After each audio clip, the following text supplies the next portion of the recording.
से चलो, दो लोगों का भोजन टिफिन में भर कर लेकर चलो। जहां कथा सुनने बैठो आसपास वाले को दो दो रोटी अचार में रख कर दे दो। लो साहब, खाओ साहब, बाबा का प्रसाद है साहब, पाइए।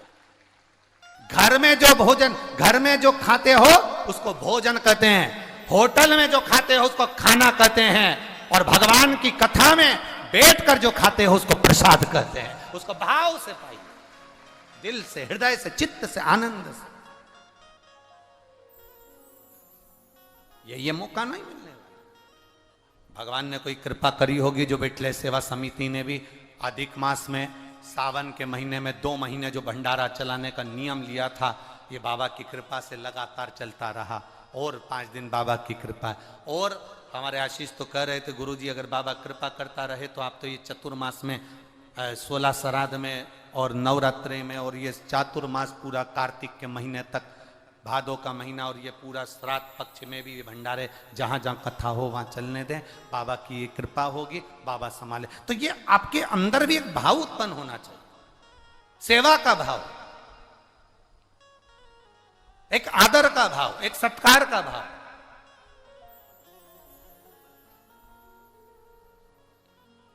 भक्ति के साथ में शिव की शक्ति अपने आप आ ही जाती है। भक्ति के साथ आप करो सेवा, आप करो भगवान का भजन, आप करो उसके कीर्तन। सोमनी ने हाथ से बेलपत्र फेंक दिया, फेंका हुआ बेलपत्र उड़ते उड़ते पहुंच गया, फेंका हुआ बेलपत्र उड़ते हुए पहुंच गया।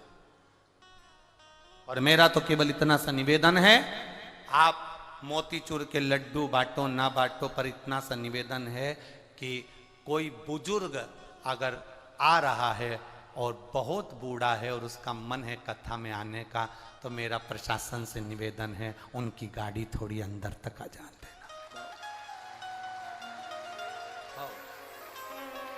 बस इतना सा निवेदन करूंगा मैं। कोई बुजुर्ग, बहुत बुजुर्ग नहीं चल पा रहा, नहीं बन रहा उससे चलते हुए, तो उस कोई से कह देना, ये बुजुर्ग माता को लेके जा, पंडाल तक छोड़, कथा के पंडाल तक लेकर जा। और नवयुवक बेटों से निवेदन करूंगा, तुम्हारी मोटरसाइकिल, तुम दिन भर भुड़ भुड़ करते हो 100 रुपए का डीजल पेट्रोल डलवाकर, आपसे निवेदन करूंगा आपकी मोटरसाइकिल का प्रयोग करिए। बड़ी गाड़ी अगर अंदर तक ना आए तो आपकी मोटरसाइकिल से बुजुर्गों को पंडाल तक छोड़ने का प्रयास करिए। तुम्हारा दिया गया, तुम्हारा करा गया, तुम्हारा दान, भजन, कीर्तन, स्मरण खाली नहीं जाएगा। ये बाबा जब झोली भरेगा ना तो मालूम भी नहीं पड़ेगा कि 3 महीने में कितना देकर भेज देगा। ये तो पत्रों में, ये इतना पत्र है, इतना पत्र है पहले दिन कि हम क्या वर्णन करें। इसमें अगर पत्र को पढ़ोगे तो तिल्दा नेवरा में केवल अभी कथा सुनी है लोगों ने, और इसमें से कम 50 से 60 पत्र ऐसे हैं जो तिल्दा नेवरा के हैं कि हमने कथा सुनी थी और बाबा ने ऐसी कृपा करी। कितना समय हुआ तिल्दा नेवरा को? है अभी कुछ ही समय पहले हुआ है, 15-20 दिन ही हुए होंगे। केवल 15 दिन में अगर बाबा सुन सकता, हम तो 3 महीने की कहते हैं, पर वो बाबा है, कुबेर भंडारी है, वो शंभू है, त्रिकालदर्शी, कैलाशी, अविनाशी है। और ये सारे पत्र यहीं रहते हैं। आप जिनको लगे मीडिया वालों को, वो इनमें से इनका एड्रेस निकाल सकते हैं और इनके घर पहुंचकर भी आप पूछ सकते हो। ये पत्र हैं जो जिनके बाबा ने कृपा करी है, जिनको बाबा ने दिया है, जिनने करुणा करी। और ये विश्वास के साथ कहते हैं, दिल से अगर आपने सुनी है कथा तो 3 महीने के अंदर दूसरी जगह जहां कथा में होगा वहां पर एक पत्र तुम्हारा भी लिखा हुआ वहां पहुंचा होगा। मेरे बाबा ने मुझे करुणा करी, मेरे बाबा ने, ये उसकी कृपा है। अरे लुटा दिया भंडार काशी, कर दिया माला माल काशी, लुटा दिया, हाँ लुटा दिया, लुटा दिया, हाँ लुटा दिया, अरे लुटा दिया भंडार काशी वाले, कर दिया माला माल काशी वाले। ये उसकी उदारता। सोमनी के हाथ से गया पत्र शिव जी पर गिर गया। भूलवश भी एक बेलपत्र भूलवश भी अगर हमारे हाथ का छुआ हुआ शिव जी को चढ़ जाता है तो ये समझ लें कि कहीं भोलेनाथ ने तुमको याद किया है और तुम्हारे ऊपर कृपा होने वाली है, करुणा करने वाला है शिव, इसलिए पत्र पहुंच गया है। एक बेलपत्र में वो आनंद है, एक बेलपत्र। क्या सुख है बेलपत्र, क्या सुख। इतने बड़े बड़े लोगों ने रिपोर्टें भेजी है, अपनी मेडिकल की पूरी पूरी जांचें और रिपोर्टें सब लगा दी, पूरी जांचें और रिपोर्ट लगा दी है मेडिकल की पूरी जांचें। और गंभीर गंभीर बीमारियां, जिस बीमारी को लिखने में, उस पत्र में लिखा कि इस बीमारी को लिखने में मेरी आंख में आंसू आ रहे हैं, मैं कैसे लिख दूं अपने पति के लिए कि ये बीमारी है। और डॉक्टरों ने कह दिया ऑपरेशन करना पड़ेगा। मैंने डॉक्टर से कहा केवल 3 दिन दे दो, 3 दिन बाद ऑपरेशन करवा देंगे। और 3 दिन केवल कभी मंदिर नहीं गई, केवल 3 दिन मंदिर गई और शिव जी की बेलपत्र लाकर मेरे पति को खिला दी और ये ऑपरेशन टल गया। ये जांच, ये रिपोर्ट सब धरी की धरी है, सब रखा। ये शिव तत्व की प्राप्ति है, ये शंकर औघड़ी है। क्या देगा, क्या करेगा, किसी को नहीं मालूम।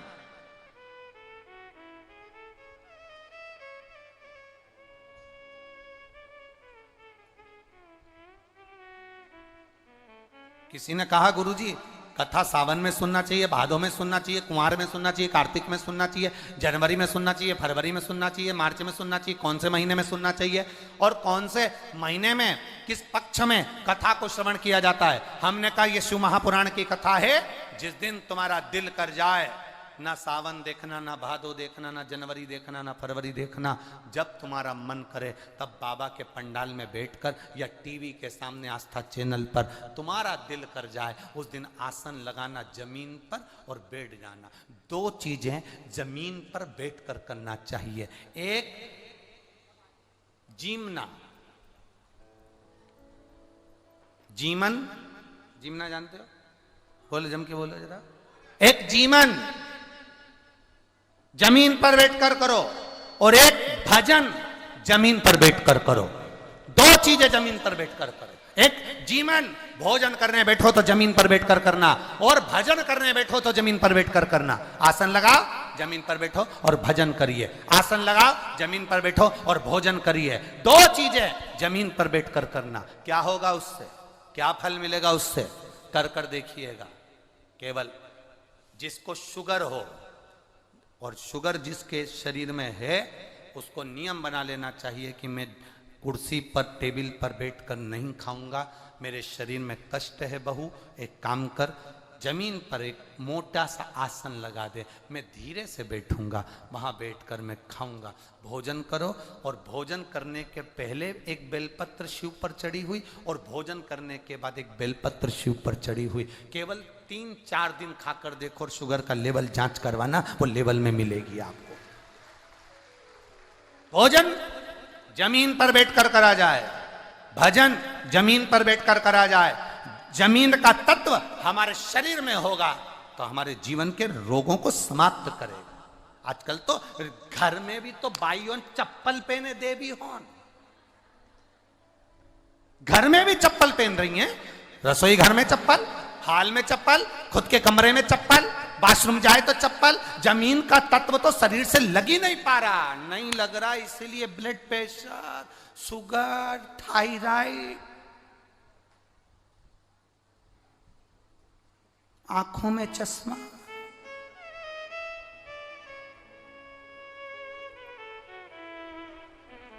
ये आकाश है, जमीन तत्व मिल कहां रहा है, जमीन तत्व की प्राप्ति कहां हो रही है। घर में भोजनशाला में देखो तो चप्पल, घर में घूम रहे हो तो चप्पल, बाथरूम जाओ तो चप्पल, घर के बाहर गए तो चप्पल, जमीन मिली कहां, बस पलंग से उतरे सामने चप्पल। कई तो ऐसे भी हैं कि मंदिर में जाने के लिए भी ऊन की और उसकी कपड़े की चप्पल बना के रखी, वहां भी चप्पल। अब विचार करिए,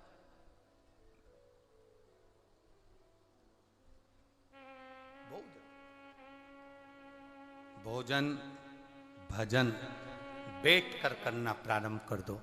जब तुम बैठ कर करोगे, थोड़ा सा तुम्हें भले लगेगा कि गुरुजी मेरे को तो डॉक्टर ने कुर्सी पर बैठने का बोला है, मेरे शरीर में कष्ट है, मेरे शरीर में रोग है। देखो, अगर तुम अंदर से बलवान हो ना, अंदर से अगर बलवान हो ना, तो बड़े से बड़े रोग को हराने की सामर्थ्यता तुम्हारे अंदर है। और अगर तुम अंदर से बलवान नहीं हो तो रोग तुम्हें घेरता चले जाएगा। अंदर से बलवान हो गया ना, शरीर में कष्ट आ गया, तकलीफ आ गई शरीर के अंदर, रोग आ गया शरीर के अंदर, कष्ट आ गया, कोई बड़ी बीमारी भी दिख रही है कि शरीर के अंदर है। जब आप दुर्वा तोड़ेंगे तो ऊपर हरा हरापन रहेगा, नीचे थोड़ा थोड़ा हल्का हल्का सा पीलापन रहेगा, सफेदपन रहेगा, रहता है उसमें। दुर्वा को तोड़ते हैं तो जब दुर्वा आप लेकर जाएं, देवादिदेव महादेव की अशोक सुंदरी वाली जो जगह है, उस अशोक सुंदरी वाली जगह पर 7 दुर्वा का बल आप अशोक सुंदरी वाली जगह पर किसी भी सोमवार को समर्पित करें और उस दुर्वा को उठा कर लिया। 7 दुर्वा 7 दिन तक उसको गीले कपड़े के अंदर अच्छी दबा के रख लें और 7 दिन एक दुर्वा प्रतिदिन खाली पेट उसको खाना चबा चबा कर प्रारंभ करिए। और शरीर में अगर कमर में भी दर्द है, घुटने में भी दर्द है और पीठ में कंधे के पास अगर दर्द है, 7 दिन खाकर देखना, धीरे धीरे धीरे धीरे वो दर्द अपने आप समाप्त होना चालू हो जाएगा। वो दुर्वा का आनंद हमारे जीवन में, क्योंकि भूमि तत्व को हमें मिल रहा है, भूमि तत्व से हमें प्राप्त हो, हम छोड़ दिए। ना हमारा भजन जमीन पर है, ना हमारा भोजन जमीन पर है, हम छोड़।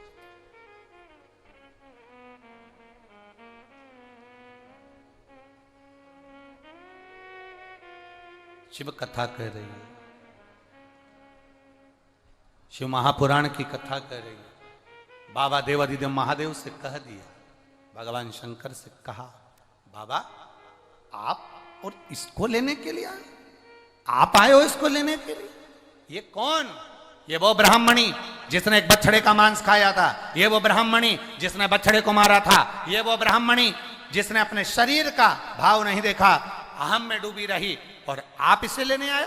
देवादिदेव महादेव ने कहा, इसने 2 बार मुख से शिव कहा था, मनुष्य की देह मिल गई थी, मनुष्य की देह मिलकर ये शंकर के दरवाजे पहुंच गई। शिवरात्रि का दिन था, भूल से भी अगर कोई शिवरात्रि के दिन देवादिदेव महादेव पर लोटा भर जल चढ़ा देता है, भूलवश भी बेलपत्र चढ़ा देता है, आपको नहीं स्मरण आवे। हम इसलिए कहते हैं रोज शिव मंदिर जाओ। आपको नहीं मालूम कि आज सोमवार की अष्टमी है, आपको नहीं मालूम कि आज शिवरात्रि है, आपको नहीं मालूम कि आज प्रदोष है, आपको कुछ नहीं मालूम कि आज कौन सी तिथि है। भगवान को जो प्रिय तिथि है, उसी दिन तुम भगवान के मंदिर पहुंच गए, देवालय शिवालय पहुंच गए, शंकर की आराधना में डूब गए।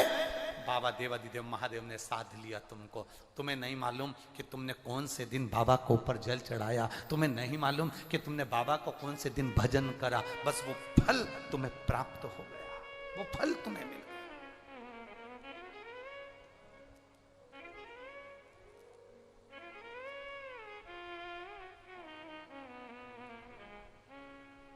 सोमनी के लिए नंदी तैयार है। सोमनी के प्राण जो छूटे देवादिदेव महादेव के, नंदी का स्पर्श कर रही है सोमनी, और स्पर्श कर कर नंदी का देवादिदेव महादेव की ओर देखकर सोमनी कह रही है, मेरे जैसा पाप बहुत मैंने जो करा, ऐसा पाप दुनिया में कोई नहीं करा होगा। भोलेनाथ, आप मुझे लेने के लिए आए, मेरे जैसे पापी जीव को, मेरे जैसे पाप करने वाले जीव को आप लेने आए हो? भगवान देवादिदेव महादेव सोमनी को देखकर कहते हैं, जी सोमनी, भूल से तेरे से शिव, इसमें मेरा अहंकार का जो संबोधन है, अभी स्मरण का कुछ सुख नहीं रहता।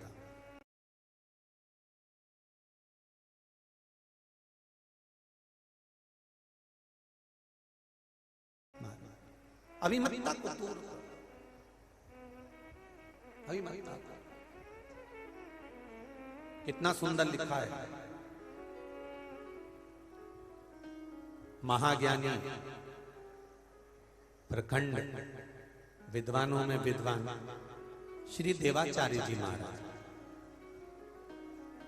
जिनके एक शिष्य, और जब महेंद्रनाथ जी बैठे हुए थे तो महेंद्रनाथ जी से किसी ने प्रश्न किया,